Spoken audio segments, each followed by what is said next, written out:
মানসিকভাবে সুস্থ অবস্থায় নজরুল চেয়েছিলেন তাকে ও তার স্ত্রীকে যেন মৃত্যুর পর পাশাপাশি একই জায়গায় সমাধিস্থ করা হয়, কিন্তু দুর্ভাগ্য, তার স্ত্রীর সমাধি চুরুলিয়ায় এবং তার সমাধি ঢাকায়। কাজী নজরুল ইসলামের দ্বিতীয় স্ত্রী ছিলেন প্রমীলা সেনগুপ্ত ইসলাম।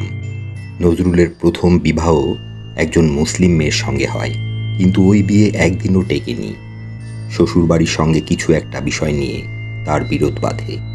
নজরুল এতটাই ক্ষুব্ধ হয়েছিলেন যে বিয়ের দিনই সেখান থেকে চলে আসেন। এরপর তার সঙ্গে প্রমীলা দেবীর বিয়ে হয়। নজরুল ও প্রমীলার বিবাহিত জীবন ছিল দুঃখে দারিদ্র্যে ভরা। নজরুল নিজের প্রতিভা বলে প্রচুর অর্থ উপার্জন করলেও তা রাখার মতো বিষয় বুদ্ধি তার ছিল না। খানিকটা ভোলা ভালা ধরনের ছিলেন তিনি। সম্ভবত তার কারণ হলো নজরুল নিজে কোনো পারিবারিক জীবন পাননি। তিনি ছিলেন তার বাবার দ্বিতীয় স্ত্রীর ষষ্ঠ সন্তান। তাদের প্রথম সন্তান জন্মের অল্প দিনের মধ্যেই মারা যায়। তিনি প্রথম সন্তানের মৃত্যুর পর তার উদ্দেশ্যে গান লিখেছিলেন। শূন্য এ বুকে পাখি মোর আয়, ফিরে আয়, ফিরে আয়। এরপর তাদের পরপর 4টি সন্তান হয়। প্রথম 2 সন্তানই মারা যায়। শিশুকাল থেকেই তিনি বাড়ির বাইরে, কখনো অনাথ আশ্রমে, কখনো চায়ের দোকানের কর্মী। এভাবেই কেটেছে তার ছোটবেলায়। তিনি যখন গানে, অভিনয়ে, কাব্যে, সাহিত্যে খ্যাতির মধ্য গগনে ছিলেন, তখন তার বন্ধুবান্ধবের বৃত্তটিও ছিল বিশাল। কিন্তু নজরুল যখন অসুস্থ হলেন ও মুখ হয়ে গেলেন, তখন তার পাশে সেবা করার জন্য ছিলেন কেবল তার স্ত্রী প্রমীলা দেবী। যেসব বন্ধুবান্ধব সব সময় তাকে ঘিরে থাকত, একসঙ্গে গান বাজনার আসর বসাতো, চা পান চলত, তারা সবাই তার দুর্দিনে পৃষ্ঠ প্রদর্শন করলেন।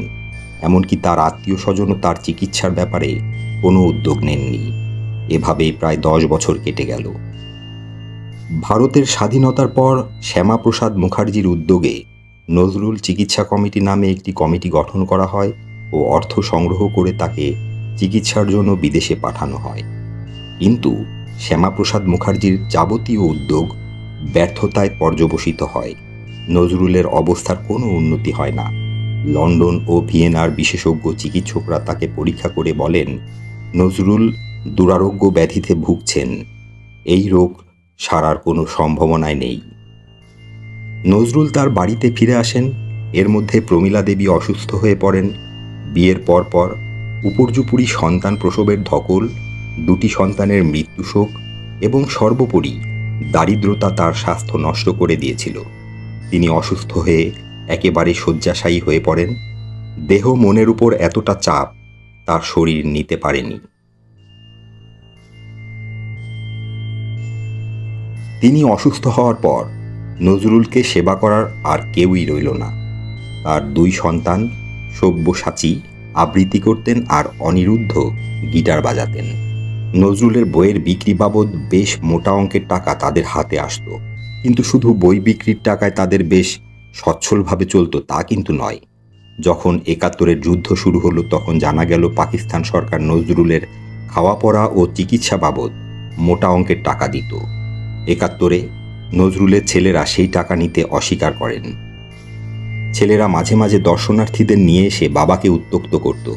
একবার একজন অটোগ্রাফ শিকারীকে বাবার কাছে নিয়ে এসে কাজী সব্যসাচী বললেন, বাবা একটা সই করে দাও। নজরুল ফ্যাল করে তার দিকে তাকালেন। কিছুই বুঝতে পারছেন না তাকে কি করতে বলা হচ্ছে। সব্যসাচী বললেন, কি হলো, সই করো। তাতেও কোনো কাজ হলো না।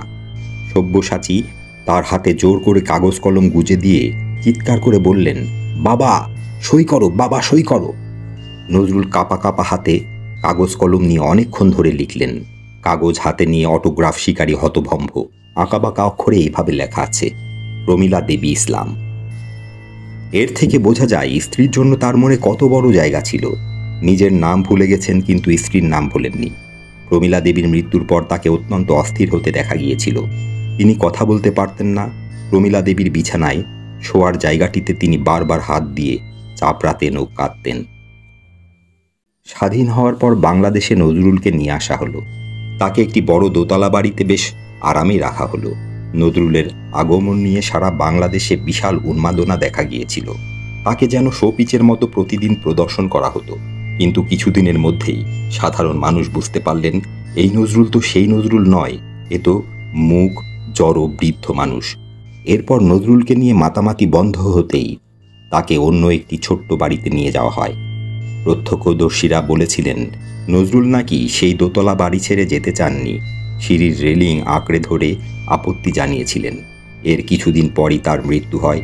তিনি 1976 সালে মারা যান মাত্র 77 বছর বয়সে।